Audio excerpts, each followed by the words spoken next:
So Amram, we're now into the third seal. Third seal. And here we find the Lamb opening the third seal.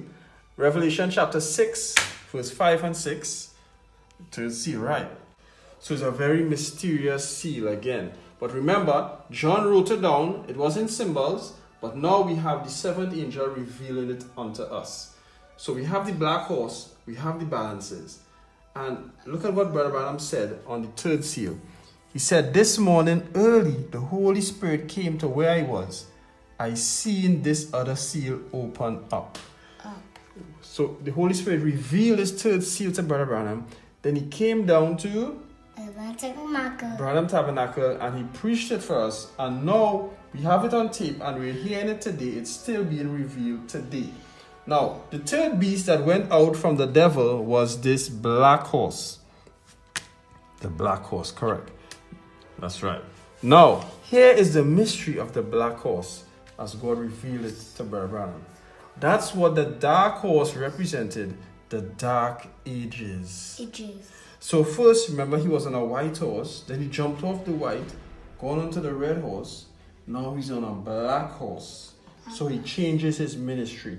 So what is he doing on this black horse? Brother Branham says, the money-making scheme.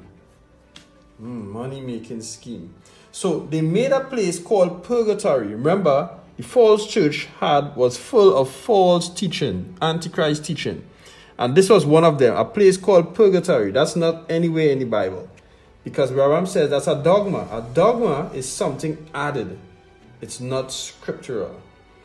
They began charging for prayers, novenas, that's not scriptural. And they were stripping his subjects of their money. Where's the money? They were capturing the wealth of the world. The church taken your property over, and in order for the dogma to prevail, they cast out the word and destroyed the Bibles. That's right. So only the priest would have the Bible. The regular man or family won't have any Bibles. So what did God do? What did God do to combat this evil thing that was going on here? Now, the next thing went out to combat that was a beast with the face of a man.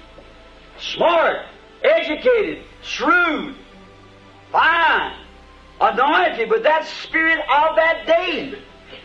He went to combat him with the cunningness of God's wisdom with him. That was the age of the Reformation. Martin Luther, John Wesley. Now look at this. Now God said, God put a spirit of wisdom upon man to understand that's wrong. Now one of the first reformers was, who's this? Luther, Martin Luther. And remember when we did the church ages, what Brother Branham told us about Martin Luther? October the 31st, 1570 A.D., when Martin Luther nailed his 95th thesis on the church door at Wittenberg, Wittenberg, Wittenberg, Germany.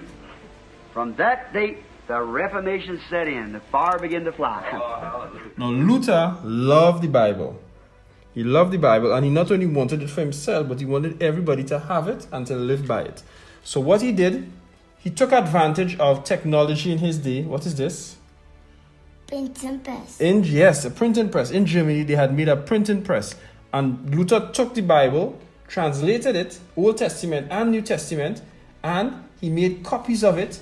They made their press and began to give the world the Bible. Look, they put the Bible back in the laity's hand again. And that reminds us of just like what VGR and Brother Joseph is doing today, putting the message right into the hands of the people again. He was the first reformer. After him came John Wesley. Where's John Wesley? John Wesley. And he was a great horseback preacher. Now, Brother Branham called this age the great missionary age, where John Wesley was. And he saved the world in his day like Luther did. Now, look at what Brother Branham says here. See how the church ages blend in with the seals? It's perfect. And we know it's right. The Holy Spirit makes no mistake. Now, how is it that Luther and Wesley could do what they did as reformers and the false church not destroy them? Remember what the Lamb said? Don't you hurt my wine and my oil. You keep your hands off of them. They know my word of promise. They are anointed with my oil. Don't go trying to messing them up. So they couldn't mess up Luther or Wesley or the Reformers.